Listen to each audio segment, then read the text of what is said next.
জানি না আজকের লাঞ্চ থালিটা তোমাদের কেমন লাগবে, তবে কাল ছিল নিরামিষের দিন। তবে নিরামিষের পরে আজ মেনুতে প্রথমেই পড়ে গেল কচুর শাক। সবসময় ইলিশের মাথা পাবো কোথায়? তবে পেঁয়াজ আর রসুন সহযোগে কচুর শাকটা খেতে কিন্তু বেশ হয়েছিল। আর কচু শাক দিয়ে খাওয়ার পরে পাতে পড়ে গেল পাকা তেঁতুল আর টমেটো দিয়ে টকের ডাল।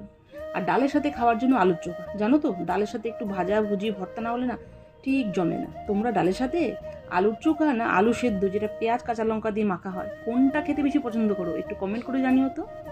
আর তার সাথে নিয়েছিলাম বিন আলু পোস্ত, আর সব শেষে কাতলা মাছ করেছিলাম, যেটা বড় বড় আলু কেটে।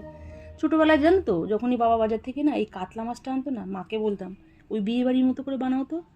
আজ ঠিক কাতলা মাছটা বিয়ে বাড়ির মতো করেই লাল লাল ঝাল ঝাল করেই বানিয়েছিলাম। তোমরা কাতলা মাছের কোন রেসিপিটা খেতে ভালোবাসো? দই কাতলা না আলু দিয়ে কাতলার ঝোল? একটু কমেন্টে জানিও তো।